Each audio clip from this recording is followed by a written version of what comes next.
bit further by utilizing that particular parallel reality permission slip in whatever way, shape, or form you need to. Let us continue this transmission by opening the dialogue up to your questions if you wish. You may proceed however your imagination so desires. Hi, Bashar. And to you, good day. Good day to you. Thank you so much. Speak up and be bold so that all may hear what you have to share. This is my first time talking to you directly. And, What a coincidence. It's our first time with you. Thank What are the you. odds? I just want to say thank you. I have several questions. Well, begin with one. We'll see how far you get. Okay. I'd like to understand more the different levels of dimension. Yes. Would you explain to me, I heard that there's about 7. Well, there are actually an infinite number of dimensions, but there are certain ones that are relevant for your particular reality, most closely associated vibrationally with your particular reality experience. Thus, then you have the physical reality idea. You have the idea of what you would call the subconscious level, the unconscious level, what you would call the template level reality. Then you have the higher mind reality. Then you have the idea of the individual soul reality. Then you have the idea of the oversoul reality.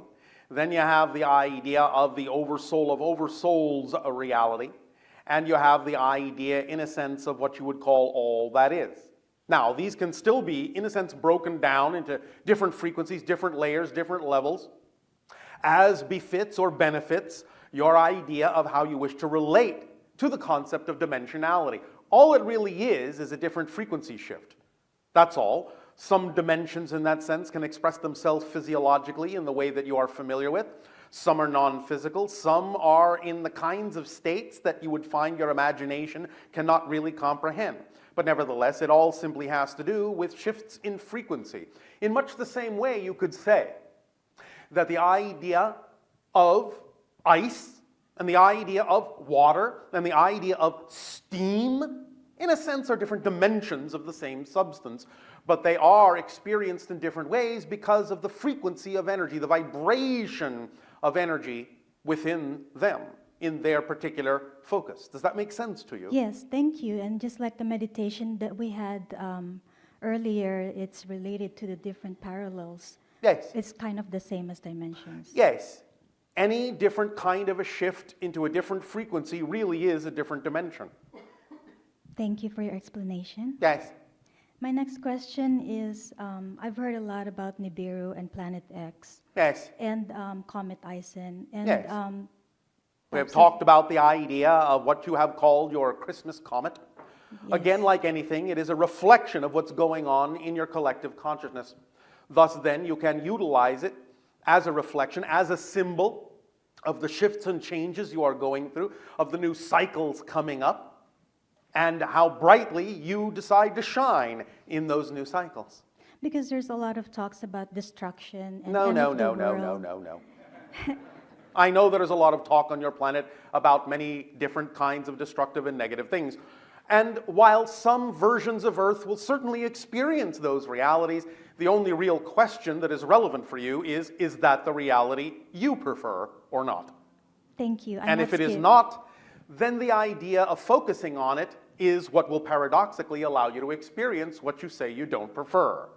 Allow yourself to recognize that you can observe neutrally that there are a variety of different takes, perspectives, ideas, positive and negative, about how something can be experienced. But once you recognize neutrally that all those different various possibilities or probabilities exist, it's up to you to level them all out, level the playing field, as you say.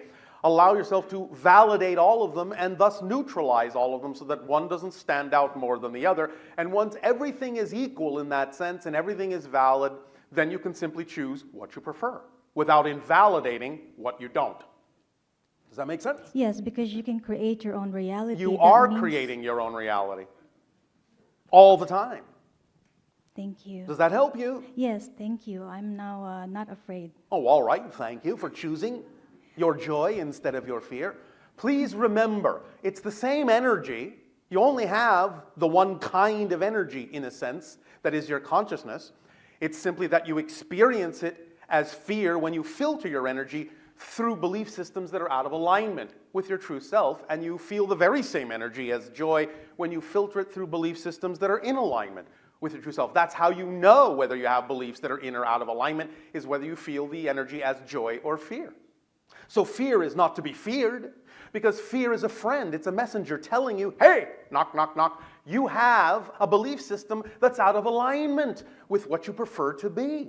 And thus then it is bringing that to your attention, and you can say, thank you, fear, you're my friend. I will pay attention to your message and find out what that belief system must be, and then I can change it, I can transform it. It's only when you ignore the knock of fear at your door that it grows louder and stronger and more insistent until you pay attention. You're the one that amplifies it by ignoring it. But if you let it in, if you say, oh, thank you for the message, of bringing it to my attention, then fear has been allowed to do its job and it can be on its merry way. Does that make sense? Yes, it does. Does that help you? Yes, it does. Thank you so much. Well, you are so very welcome. I have a last question. We will see. And this is and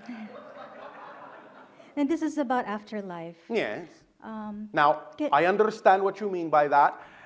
We are not contradicting you, but the idea really is to expand your understanding, and by expanding your understanding, you can realize, and we're not saying you can't use the term, but you can realize that there actually really is no such thing as an afterlife. It's just life in different dimensions. It's all life. There's no afterlife because you never end. You understand? Yes. But I understand you're talking about the idea of non-physical reality. Yes. All right. Because my brother Passed. Yeah, about 3 years ago. All right.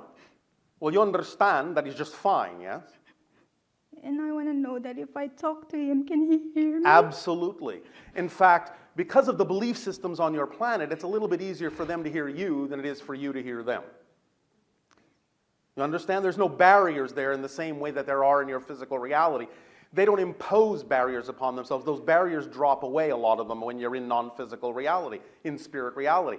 So your world, the physical world, is really very much transparent to them, and if you talk about them, if you even think about them, they'll know about it. They'll get it, they'll get the message, and they send you messages all the time, but the idea is that you don't necessarily know it's always coming from them. Messages from spirit may often appear simply as synchronistic events in your life, because it's easier to get the messages through with things that are already in front of your face, because that's how physical people are focused. And therefore, they are sending love and messages all the time and letting you know that they hear you just fine and that they're perfectly fine. You understand? Yes, and that someday it's true that we can be together again. Absolutely. Thank you so much. It's very, very natural in that sense to realize that you form connections, you form bonds, and that you never really, unless you decide to, break those bonds in a sense, or at least have the experience of breaking them. But for the idea of those you love, you will see them in a variety of ways, shapes and forms. And when you, so to speak, pass from the physical to the non-physical, it will be similar to the idea that you experience in physical reality when you wake up from a very vivid dream and say, oh, that felt so real when I was in it, but now I'm awake and I know that this is really who I am. So when you die, it will be similar. It will be like you're waking up and going, well, the physical life was just a dream and this is who I really am. And then you will see that all these beings are here all the time. It's just that you don't perceive them because they're on a different frequency than you allow your senses to perceive. But once you cross that threshold, you can see much farther. You can see in a vaster way, and thus you will perceive those beings, your friends, your family, that are around you all the time that you simply find to be invisible right now. They will become visible again when your senses expand into that realm. Does that make sense? Yes. Does that help you? Yes, it does. Thank you so much You for are so taking very the time welcome. to explain this to me. And now I know that why I'm here is because I need to ask these things about you personally. Thank you. You're welcome. Good day. I love you. Our unconditional love too as well.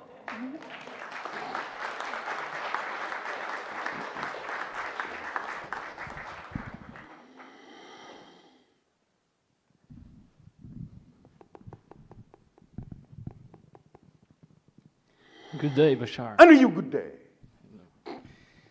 Last time I spoke with you, you said that I have 157 coexistent lives. That was then.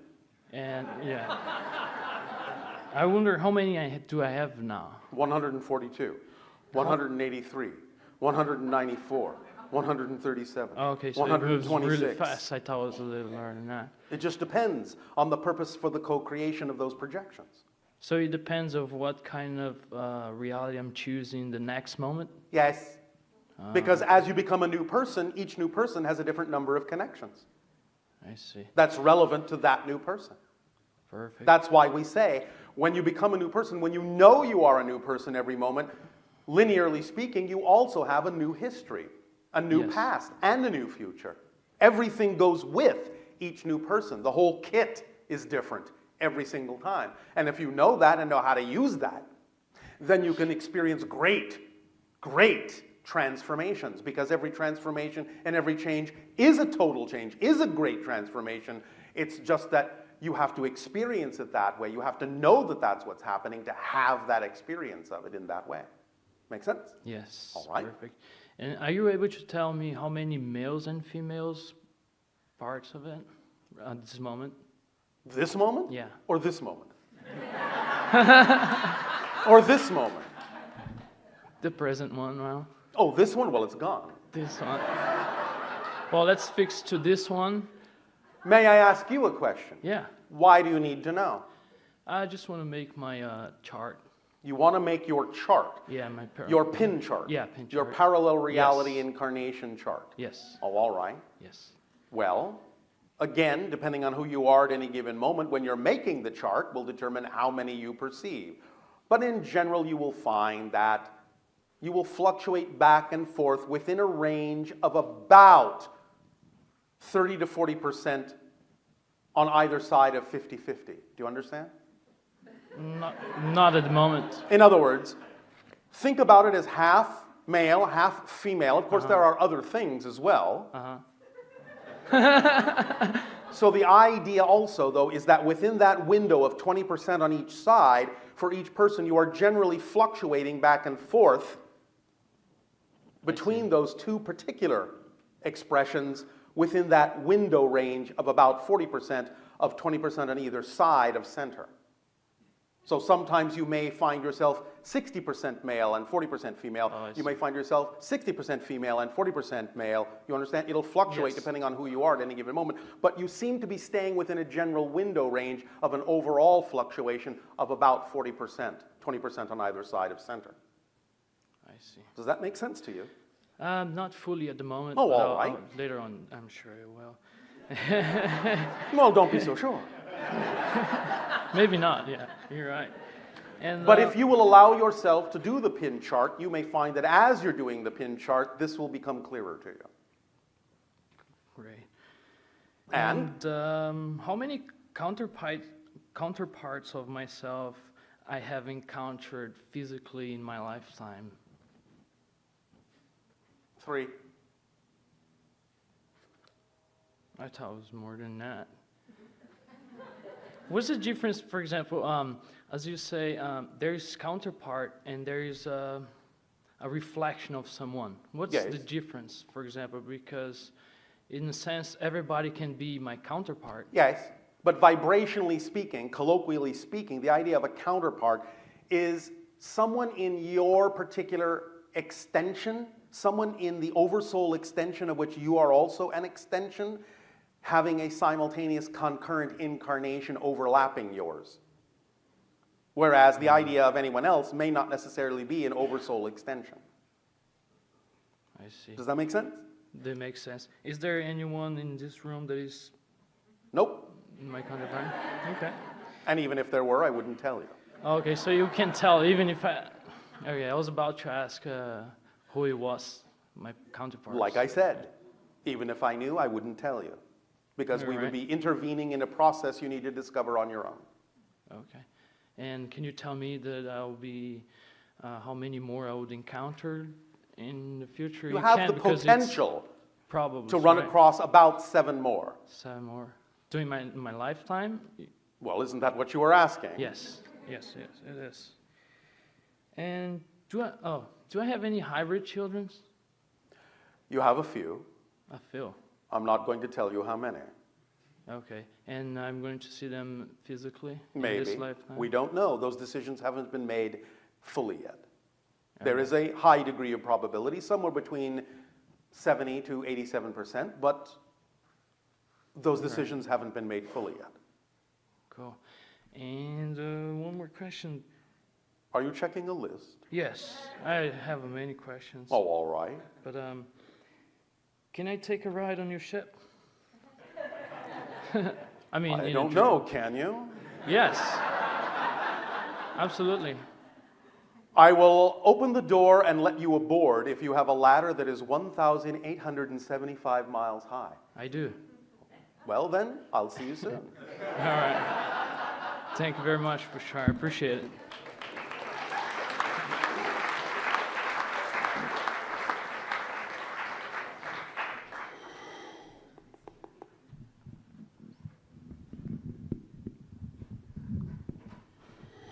Hello, Bashar. And you good day. I had a question about parallel realities. Well, that's a good synchronistic topic for today.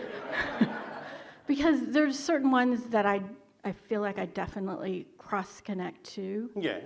And then I run into people who have, some sort of psi ability, and they start telling me Yes. about all these other, I guess, parallel realities that they see, and I'm like sitting there like, it doesn't mean anything to me. Then it's not relevant for you at that moment. Even if they are accurately perceiving something, you may not perceive it if it's not relevant for you in the particular moment of your process.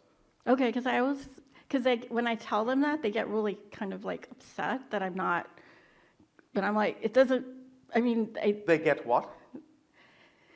it's like me telling them I don't believe them, and it's not like I don't believe them, it doesn't resonate with me. All right, well, you can just say that. Well, thank you very much for your information. It doesn't resonate with me right now, or it doesn't feel relevant to me right now, but I will keep it in mind, and who knows what I will run across in the rest of my life.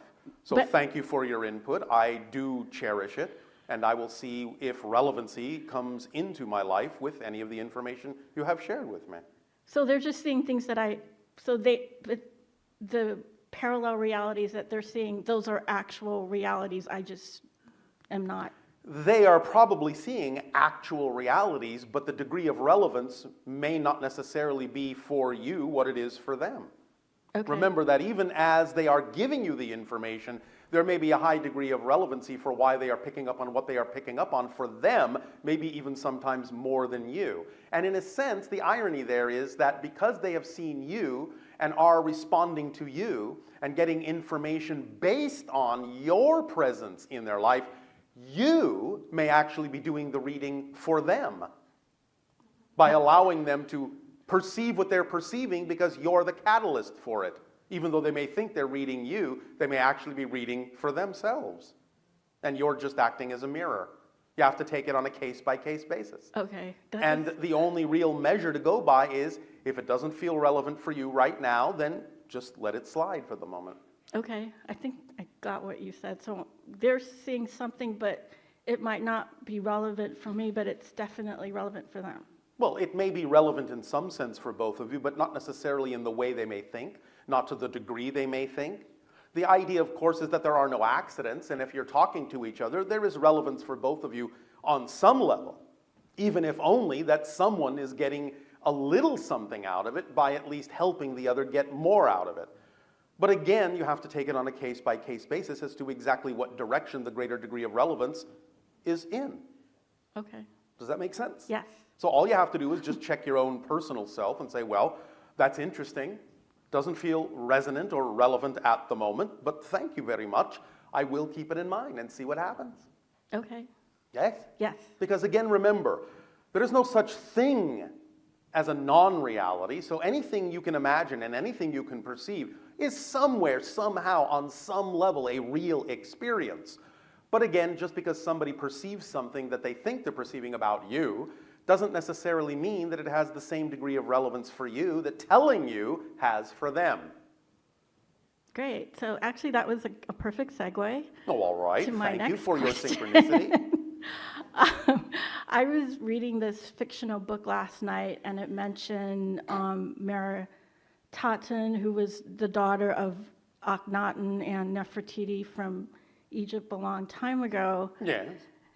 And it all of a sudden dawned on me that is there some connection between the Dogon people and Akhenaten, Nefertiti, and Meritaten? There is some connection. Some of it has to do with genetics from the Sirius star system. Right. So did the Dogon, right, because the Sirius people came down to Dogon and there's a legend about Yes. twins and all that. Yes. So did the Dogon people migrate into Egypt and then become part of Egyptian royalty? No, No, not that way. not that way. Which- Earlier, much, much earlier. Like how early? Between 50 and 100,000 years earlier. That was Atlantean times? Some of that existed at the same time, but we are talking about something different. We are talking about an incursion of Sirius genetics on your planet at that time Into Dogon and Egypt at the same time? into what became Dogon and Egypt and Atlantis and several other things. And when those are when the Sirius people first came to planet Earth? Not first, but it was an early one. Early one? Like, I'm getting fifth? There have been 5, that's what you're perceiving. Okay, This was approximately third. third. But they're, oh, so not the first, not the third. Yes, So- not the first, not the second, not the fourth, not the fifth. Let's see, what's left? So what was the first? Was that would have to have been before Lemurian. Quite a bit. And It had to do I prob- somewhat with what you now recognize as the Anunnaki incursion or infusion. Because Sirius energy was to some degree a part of that, though not in necessarily the way you might think. yeah, I would never have thought that. Yes, well, we will extend our apologies for being a little bit obtuse about this, but we are not allowed to say much. Okay. I'll figure it out, because I always do, so. You will figure out what is relevant for you. Right. The rest of it will remain a mystery to you. So I won't figure the whole thing out? No, you will not. Because it's not relevant? Correct. Okay, I can deal with that. And my third question is, I never thought I had hybrid children, but when I was listening to your transmission in Phoenix, I believe, in the 33rd parallel transmission, Yes. one of the questioners said something, and all of a sudden I got that I did, Yes. But they're not like what I would consider children. I mean, they're not, I don't think I have like egg children, if you know what I mean. the idea, when we usually give the answer, is that there may be a certain percentage of genetic material from any particular single individual on your planet that has been utilized in the creation of a Right. certain number of hybrid beings. And we usually use that percentage of about 15% as a demarcation, so that above that, in a sense, they could be considered, at least to some degree, to be your children. Below that, the mixture is too diluted, in a sense, to be considered your children personally, vibrationally, even though you may still have something to do with it. Does that make sense? So do I have children above the 15%? Yes. And I don't know if this is true or not, so I'd like your confirmation. About a couple years ago, when I was in Los Angeles for one of the transmissions, and I found out that there was this hybrid children Facebook, all of a sudden I got, I think it was Ellie was talking about that. All of a sudden I got that they could see through my eyes. Well, in some senses, they can use the vibrational connection of the genetic material to have a point of view that is somewhat yours in order to teach them the acclimatization to your society. They have to understand your perspective. I believe the colloquialism on your planet is walking in your shoes. Well, because right after that, all of a sudden I had to go to like places like the California Academy of Sciences. Yes. And I got that, it's this big. Excuse me one moment. They are laughing. They didn't necessarily want to make you feel like a probe. No, I didn't feel like a probe. I just felt like they wanted to look at the fishies and. Yes, yes, yes. But in that sense, they were sort of using you as a probe. No, what is that? It means they're sending you around to look at things so they can absorb the information through your energy. Right, and they really liked the Devencorn exhibit for some reason, too. It was an art exhibit, and they liked all the color, even though Yes. I'm not normally a Devencorn fan, they really got into it. Well, this is what it feels like, in a sense, to connect to other tastes that you can tell are not your own, but that are strongly urgent within you. Yeah, because I've never been a Devencorn fan, and then all of a sudden I'm like staring at all the Devencorn paintings, and then I got, okay, this isn't me, this is them, that's fine. And All then, right. Here it comes, What, the message. what message? Thanks, Mom.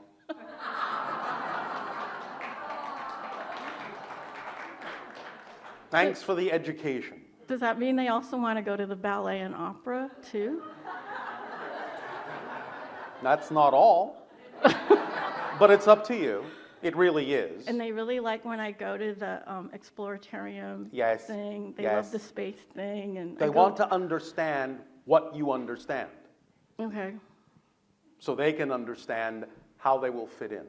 Can I also hear them? Because Sometimes you might have auditory sensations they, of them. they Yes. say mother, which kind of freaks me out because I don't. Why does it freak you out? I didn't think I never actually wanted to have children in this physical life. I never had that urge. In some senses, that's because you knew you already had them. Okay. Does that freak you out too?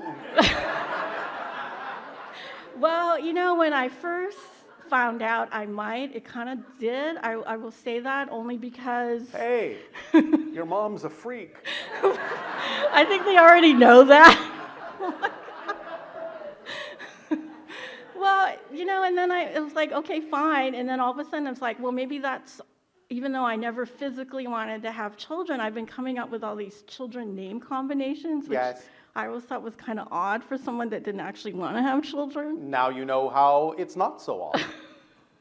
Yeah, I put all that. Okay, so my last question is, I also got that I may have a cryptic child.